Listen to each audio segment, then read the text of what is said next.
Bismillahirrahmanirrahim. Assalamualaikum dear students.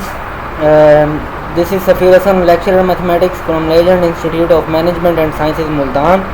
So dear students, this is our online lecture number 10 of vector and tensor analysis, and we are going to discuss the following topics: theorems of curl, eigenvalues, eigenvectors in tensors, integral theorems in tensor form. सबसे पहले students हमारे पास theorem 7.30 है. Last time curl में आपको पढ़ाया था, curl हम पढ़ चुके हैं, कर्ल, डाइवर्जेंस, ग्रेडियंट वगैरह टेंसर फॉर्म में.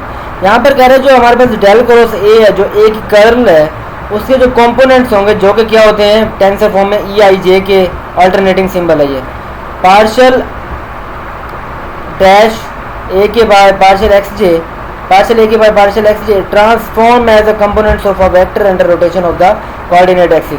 वो कह रहे हैं कि ये rotation under rotation of the coordinate axis क्या होते हैं, इसकी जो कंपोनेंट्स होते हैं वो ट्रांसफॉर्म हो जाते हैं. जैसे जैसे हम कोऑर्डिनेट एक्सिस को रोटेट करते हैं अबाउट द एक्सिस, तो वो क्या होता है, इसकी कंपोनेंट्स ट्रांसफॉर्म हो जाते हैं. तो इसका फर्स्ट प्रूफ देखें ना, लेट करें ई आई जे के और partial A K by partial X J, ये कंपोनेंट्स हैं थर्ड ऑर्डर टेंसर के, ठीक है, और and second order tensor respectively. ये थर्ड ऑर्डर टेंसर का कंपोनेंट, ये सेकंड ऑर्डर टेंसर का कंपोनेंट, और ये जो थर्ड ऑर्डर कंपोनेंट है वो किस में, x1 x2 x3 में, और सेकंड ऑर्डर का किस में, ये ई एम एन पी और partial A P by partial X N, ये O X one dash O X two dash O X three dash में है. अब कह रहे हैं कि E dash M N P किसके इक्वल होगा, transformation equation of third order tensor को याद करें ज़रा.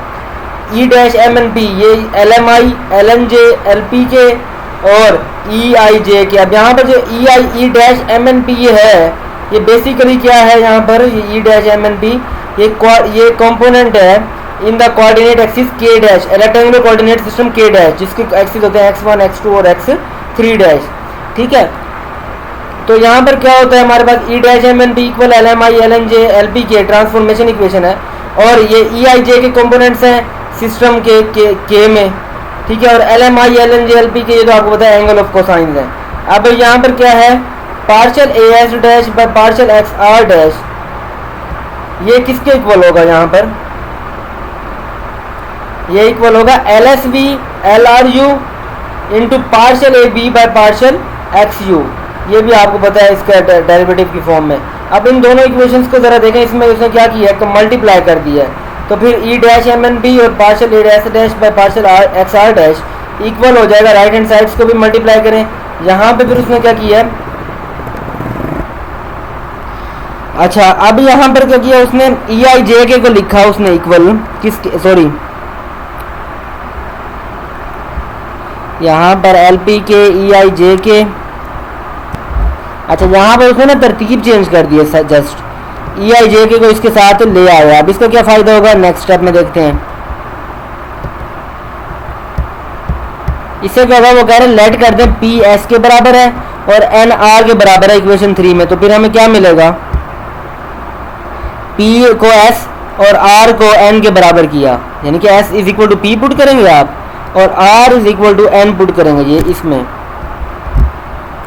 S is equal to P, R is equal to N, ये आपने पुट करना है. तो ये जो आपको इक्वेशन की फॉर्म बनेगी ये बनेगी, ठीक है. फिर आप इसको फर्दर सॉल्व करेंगे तो ये आपके पास क्या आ जाएगा, इसकी ट्रांसफॉर्मेशन इक्वेशन बन जाएगी. यहाँ पर मैं थोड़ा सा आपको बता देता हूँ, यहाँ पर उसने L N J L N U को अलग कर दिया. क्यों किया भाई, ये एक्चुअली एल आर था, आर को आर की जगह हमने एन पुट कर दिया ना. अब एल पी के एल पी वी को अलग कर दिया. जब L N J L N U को किया तो according to definition of Kronecker delta ये क्या बन जाएगा, ये इक्वल बन जाएगा एन एन से कैंसिल, तो डेल्टा एन यू के इक्वल आ जाएगी ये हमारे पास चीज़, ठीक है. तो फिर उसके बाद क्या करेंगे, इसको सॉल्व करेंगे और ये फिर हमारे पास क्या बनेगी, डेल्टा जे यू डेल्टा के वी, क्योंकि यहाँ भी पी पी से कैंसिल, शॉर्टकट डायरेक्ट बस कर दें इसको. उसके बाद क्या करेंगे, एप्सिलॉन ई आई जे के जैसे फार्मूलाज आपको याद रखने पड़ेंगे. अब उसके बाद आप क्या करेंगे, यहाँ पर बेसिकली जब ये यहाँ पर ये डेफिनेशन से यूज़ करता है, पहले हम पढ़ चुके हैं बेसिकली ना. तो अब यहाँ पर देखें ना, जब L N J L M जैसे हम करते थे एल एम आई और एल एन जे हो, फर्स्ट इंडेक्स सेम हो, तो हम क्या करते थे, उसको कैंसिल और डेल्टा लगा के आई जे जो डिफरेंट इंडिसेस होते थे उनकी इकट्ठा करके लिखते थे। तो वही प्रॉपर्टी यहाँ पर यूज़ कर रहे हैं, ठीक है। तो फिर ये हमारे पास देखें ना, ये ट्रांसफॉर्म हो गए। अब E dash M N B partial A P dash by partial X N, ये क्या है हुआ, ये इक्वल हो गया हमारे पास L M I E I J के। अब ये ई आई जे के और partial A K by partial X जे के इक्वल हो गया ये। अब कह रहे which shows that under a rotation of the coordinate axis the components of del cross A transform as a components of a vector। ये जो कह रहा है कि जो रोटेशन ऑफ द एक्सिस की में क्या होता है, जब एक्सिस को रोटेट करते हैं तो जो डेल क्रॉस ए के कंपोनेंट्स हैं वो रोटेट हो जाते हैं अंडर द रोटेट होते हैं तो ट्रांसफॉर्म हो जाते हैं as a components of the vector, जैसे यहाँ पर हुए हैं। अच्छा, इसके कंपोनेंट्स थे कौन से टाइप, वो इसको हमने डिफाइन किया था कि जो हमारे पास हमें पता है कि जो हाँ ये हैं del cross A components tensor form में E I J K partial A K by partial X J, partial A K by partial X जे। तो ये ट्रांसफॉर्म हो गया इन द वेक्टर फॉर्म। आगे इनको ज़रा प्रूफ देखें, इनके मैं एक दो प्रूफ करवा देता हूँ, बाकी आपने करना है खुद। Del into phi into psi is equal to phi into del psi plus psi into del phi. ये आपने ना वेक्टर्स में इस तरह का प्रूफ किया हुआ है प्रॉब्लम्स में चैप्टर नंबर 4 में, लेकिन उसको मैं थोड़ा सा करवा देता हूँ आपको। जो डेल इंटू, अब देखो यहाँ पर del into psi phi psi ये बनेगा, साथ आई इस पे लगा दिया इज इक्वल टू, अब partial phi psi by partial X I is equal to, अब क्या करेंगे चेन रूल अप्लाई करेंगे, फाई इंटू प्रोडक्ट रूल ऊपर phi into partial psi by partial X I plus psi into partial phi by partial X I, जो का equal आ जाएगा partial into, इसको नाम दे दिया, ये देखें ये फाई एज इट इज, आगे इस चीज को नाम दे दिया है partial psi by partial X I को डेल साई का, क्योंकि नीचे एक्स आई है, आई की जगह 1 2 3 पुट करें ये सारे डेल ऑपरेटर बन जाएगा, del psi plus del into psi into ये वाला बनेगा डेल फाई बन जाएगा, ठीक है। तो ये हमारे पास क्या होगा, कह रहा है कि इसकी जगह हम which gives the 3 components of the required formulas for i is equal to 1 2 3, hence जो डेल इंटू फाई साई है ये इक्वल होगा, आई कंपोनेंट को हटा दें क्योंकि हमने प्रूफ ये करना है phi into del psi plus psi into del phi. Similarly next proof देखें, डेल डॉट फाई ए, बेटा इसमें क्या करेंगे, ये भी पार्शल और पार्शल, अब देखो ना ये डेल ऑपरेटर है तो पार्शल और पार्शल एक्स आई टेंसर की फॉर्म में डेल ऑपरेटर की general form into phi A I, ये भी बनेगा ऐसे phi into partial A I by partial X I plus फिर ए आई बाहर आ जाएगा और पार्शल डेरिवेटिव लेंगे आप साई फाई का with respect to x I, तो इसको आप लिख सकते हैं फाई इंटू ये इस चीज को डेल डॉट ए, फिर A I into del dot A I dot del phi बनेगा ये। अब इसको आप मजीद सॉल्व कर सकते हैं, ये यहाँ तक प्रूफ हो गया, बस ये भी आपने करना है। उसके बाद आ रहे हैं कुछ और प्रूफ, जहाँ पर देखें लैप्लाशियन वाला एक प्रूफ है जो मैं आपको करवाना चाह रहा हूँ। ये del dot del phi equal होता है हमारे पास partial square phi by partial X I square, जो कि इक्वल है फाई आई आई। लेकिन डेल डॉट डेल फाई को आप लिख सकते हैं क्या कि डेल के मुताबिक पार्शल और partial X I tensor form में डेल की general form into del phi और साथ आई लगा दिया टेंसर फॉर्म में, ठीक है। तो पार्शल और पार्शल एक्स आई बनेगा बेटा ये, और ये बनेगा आपके पास partial phi by partial X I, ये डेल फाई की फॉर्म टेंसर में। अब इनको मल्टीप्लाई करें आपस में तो बनेगा पार्शल स्क्वायर फाई, नीचे पार्शल एक्स आई, और ये बनेगा पार्शल स्क्वायर फाई और नीचे पार्शल एक्स आई मल्टीप्लाई होंगे तो पार्शल एक्स आई इसका स्क्वायर आएगा, जिसको हम लिख सकते हैं फाई आई आई के इक्वल। तो ये भी प्रूफ हो गया। और वो कह रहे हैं जो डेल स्क्वायर है हमारे पास ये क्या कहलाता है, लैप्लाशियन ऑपरेटर होता है, इसका तो हमें पता है। आगे कह रहे हैं जो इंटीग्रल थ्योरम्स हैं टेंसर फॉर्म में, स्टूडेंट्स ये इसकी जनरल टेंसर फॉर्म में दे रहे हैं। ये थ्योरम्स बेसिकली हम लाइन इंटीग्रल्स वाले चैप्टर में मैं आपको पढ़ाऊंगा, इनके प्रूफ्स भी करवाऊंगा, देन हम इनकी ना टेंसर फॉर्म डिस्कस करेंगे। इनकी स्टेटमेंट्स आप लोगों ने याद रखनी है, स्टोक्स थ्योरम हो गया, ठीक है, और गॉस डाइवर्जेंस हो गया, तो ये इसकी टेंसर फॉर्म में है। मैं जब हम इसके प्रूफ करेंगे तो फिर हम सारे टेंसर फॉर्म को भी डिस्कस करेंगे। आगे जो हमारा टॉपिक है आइगन वैल्यूज और आइगन वेक्टर्स हैं सेकंड ऑर्डर टेंसर के।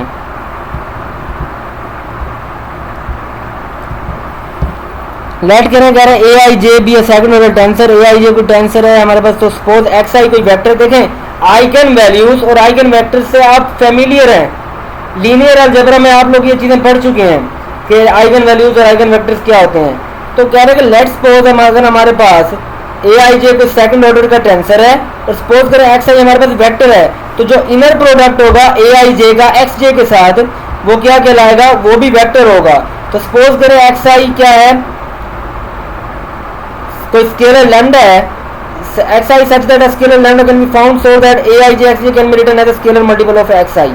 कह रहा कोई एक्स आई इस तरह का वेक्टर है कि हमें उसमें से कोई ऐसा स्केलर लैम्डा मिल सकता है उस वेक्टर में से जिसको हम क्या करें, जिसके थ्रू हम क्या करेंगे, ए आई जे एक्स जे को हम लिख सकते हैं as a scalar multiple of X I. तो A I J X J equal आ जाएगा लैम्डा एक्स आई के, ठीक है। अब ये यहाँ पर जबकि आई वेरी करे फ्रॉम 1 to 3, अब ये वही चीज़ें आ गई, बस टेंसर फॉर्म है थोड़ी सी ना। अब यहाँ पर देखें we can write one in the form, इसको लिख सकते हैं A I J X J equal to lambda into X I को लिख सकते हैं आप डेल्टा आई जे एक्स जे। अब इसको वहाँ पर जे ले जाएं माइनस कर दें तो A I J minus lambda into delta I J X J बाहर कॉमन आ जाएगा इज इक्वल टू 0 बनेगा। अब यहाँ पर इसको देखें आप, इसकी ना मैट्रिक्स फॉर्म बनाएं, ये जस्ट इक्वेशन बना दें। अब यहाँ पर आई की जगह 1 1 पुट करें आई जे की जगह, ये इक्वेशन बन जाएगी, फिर 1 2 फिर 1 3 इस तरह। अब ए 1 1 माइनस लैम्डा डेल्टा 1 1 क्या होता है 1 के इक्वल आ जाता है, इसलिए इसको नहीं लिखा 7x1 प्लस ए 1 2 minus lambda into delta 1 2 x2 delta 1 2 यहाँ पर 0 हो जाएगा, तो इसलिए ये सारी टर्म क्या हो जाएगी लैम्डा वाली 0। ये जैसे हम करते थे ना यहाँ पर ए माइनस लैम्डा आई करते थे आइगन वैल्यूज़ के लिए, तो ये बेसिकली वही चीज़ आ रही है। अब यहाँ पर ना वहाँ पर ये दूसरी टर्म 0 हो जाती थी, यहाँ पर सिर्फ डेल्टा आई जे 0 होगा जब आई और जे डिफरेंट। आपको पता है क्रोनिकल डेल्टा की डेफिनेशन में जब आई और जे डिफरेंट हो जाएं तो फिर वो क्या होता है 0 के इक्वल रिजल्ट देता है, लेकिन अगर ये सेम हो जाए तो फिर वो क्या होता है 1 हो जाता है। अब डेल्टा 1 1 जहाँ पे आएगा, देखा ना डेल्टा 1 1 जहाँ पे आएगा तो वहाँ पे डेल्टा 1 1 1 हो गया, तो लैम्डा इंटू 1 लैम्डा, यहाँ पे डेल्टा 2 2 फिर लैम्डा इंटू डेल्टा 2 2 1 हो जाएगा, तो लैम्डा आ जाएगा जहाँ पर। बाकी इसी तरह ये तीनों कंपोनेंट सही रहेंगे, बाकी में लैम्डा डेल्टा क्या हो जाएगा 0 हो जाएगा। इसको आपने करना है ओपन करके।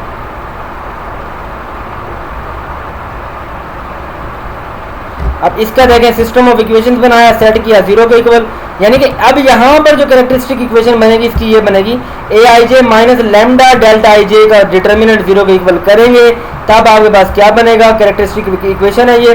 तो इसको हम क्या करेंगे, 3 आपको रूट्स देगी, 3/3 का मैट्रिक्स है, 3 रूट्स देगी जिनको हम आइगन वैल्यूज बोलते हैं। और क्या कहते हैं, कह रहे हैं जो टेंसर है A I J tensor of the tensor A I J of rank 2 has 3 eigen values in general, जो कि सारी डिस्टिंक्ट भी शायद ना हो, वो कह रहे हैं विच में नॉट बी ऑल डिस्टिंक्ट, जरूरी नहीं है कि सारी डिफरेंट हो। तो कह रहे हैं the vectors corresponding to the values lambda 1 lambda 2 lambda 3 of lambda are called eigen vectors of A I J. यहाँ पर कह रहे हैं जो इन लैम्डास के आइगन वैल्यूज के कोरिस्पोंडिंग जो भी वेक्टर्स होंगे वो आइगन वेक्टर्स कहलाएंगे। अब यहाँ पर ये आपने याद रखनी है कैरेक्टरिस्टिक इक्वेशन इसकी, कौन सी है characteristic equation, A I J minus lambda into delta I J is equal to 0, ये याद रखनी है। अब इसके भी रिपीटेड रूट्स और उसकी बात कर रहे हैं। अब वो यहाँ पर मेन बातें पढ़ लेते हैं। यहाँ पर वो क्या कह रहा है, कह रहा है अगर कैरेक्टरिस्टिक इक्वेशन में क्या हो, the characteristic equation will have 3 distinct roots for lambda each leading to a single eigenvector which is linearly independent from the other 2। अब यहाँ पर कह रहा है कि जो कैरेक्टरिस्टिक इक्वेशन है ना उसमें क्या होगा, कैरेक्टरिस्टिक इक्वेशन में बेटा हमें मिलेंगे 3 डिस्टिंक्ट रूट्स मिलेंगे लैम्डा, और हर लैम्डा किस तरह होगा, लीड करेगा किसको, एक सिंगल आइगन वेक्टर को, जो कि दूसरे 2 आइगन वेक्टर से क्या होगा लीनियरली इंडिपेंडेंट होगा। अब यहाँ पर कह रहा है जो that is the eigen vectors corresponding to distinct eigen values are linearly independent, जिसका मतलब वो समराइज करके बता रहा है जो आइगन वेक्टर्स होते हैं कोरिस्पोंडिंग टू डिस्टिंक्ट यानी कि डिफरेंट आइगन वैल्यूज वो क्या होते हैं, लीनियरली इंडिपेंडेंट होते हैं। हाउएवर अगर कैरेक्टरिस्टिक इक्वेशन का वो कह रहा है कि रूट क्या हो, रिपीटेड रूट, सेम रूट आ जाए तो लैम्डा की 2 वैल्यूज कोई भी रिपीट हो जाए सेम आ जाए, तो फिर लैम्डा की आइगन वैल्यू क्या होगी, मल्टीप्लिसिटी 2 की होगी।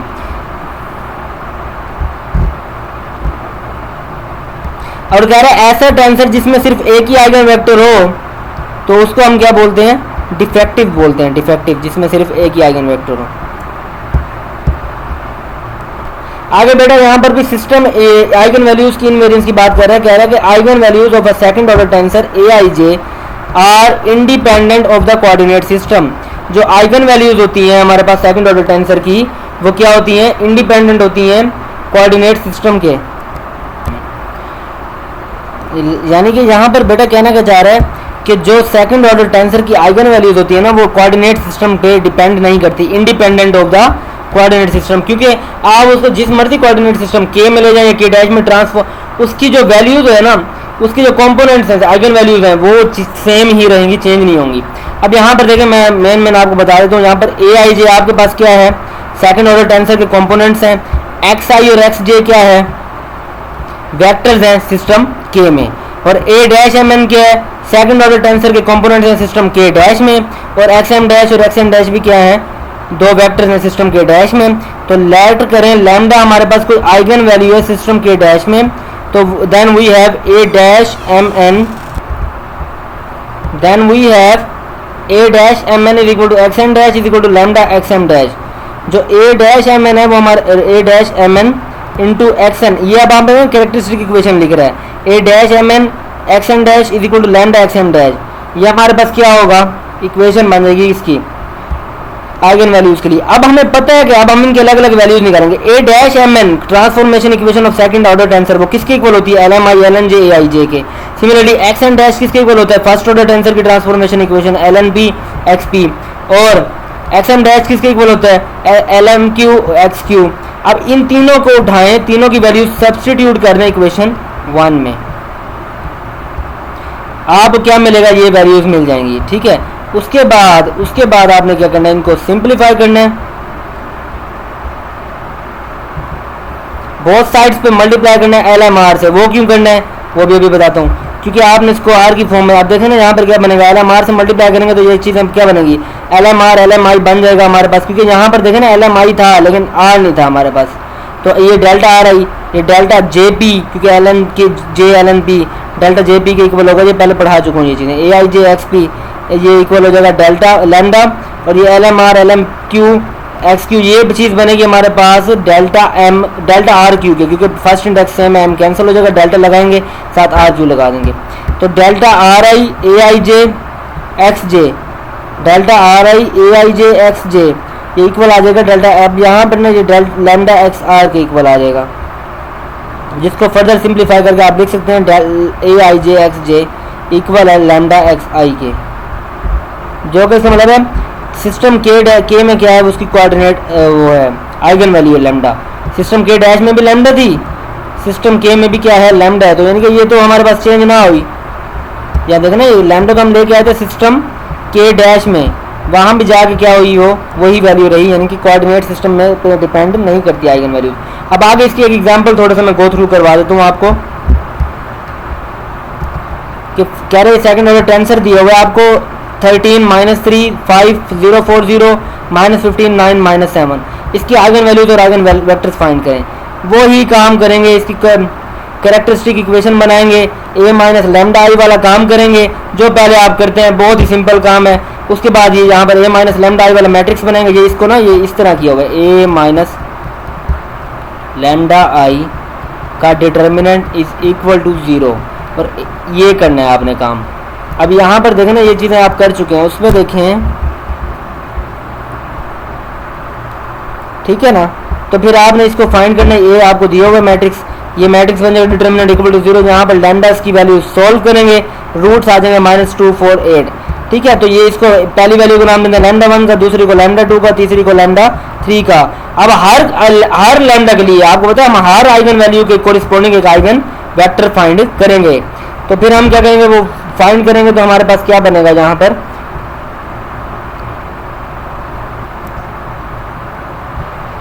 अच्छा आप यहाँ पर आइगन वेक्टर्स के लिए आपको पता है जब हम ए माइनस लैम्डा के डिटर्मिनेंट निकाल लेते हैं आइगन वैल्यूज़ के लिए, वो उसको उसमें वहाँ से आइगन वैल्यूज आएंगे ना, तो फिर हम करते हैं ए माइनस लैम्डा आई इंटू एक्स डैश, ये जनरल आपको बता रहा हूँ उस फॉर्म में जब लीनियर अलजेब्रा में आप करते थे, इसको इज इक्वल टू 0 करेंगे, जबकि ये एक्स यहाँ पर क्या होगा, कॉलम वेक्टर होगा x1 x2 x3, ये हमारे पास आइगन वेक्टर्स आएंगे। x1 आइगन वेक्टर है corresponding to the lambda 1, x2 eigen vector है corresponding to the eigen value lambda 2, x3 को है eigen vector corresponding to the eigen value λ3। तो इस तरह अब आप जब इसको a माइनस लैम्डा आई के इसके साथ इस ये जो मैट्रिक्स यहाँ तो डिटर्मिनेंट ही होगा ना, इसी का एक मैट्रिक्स सिंपल ले लीजिएगा बाद में ना, यहाँ तक सॉल्व करने के बाद, तो उसके साथ मल्टीप्लाई करवा दीजिएगा x1 x2 x3 को। ये 3 इक्वेशंस आपके पास बन जाएंगी। यहाँ से आपके पास आइगन वेक्टर्स की वैल्यूज स्टूडेंट्स आ जाएंगी। ये इसको सॉल्व करें। मज़ीद अगर आपको डिफ़िकल्टी हो तो मुझे आप लोगों ने ज़रूर बताना है। Thank you very much. अल्लाह हाफिज़।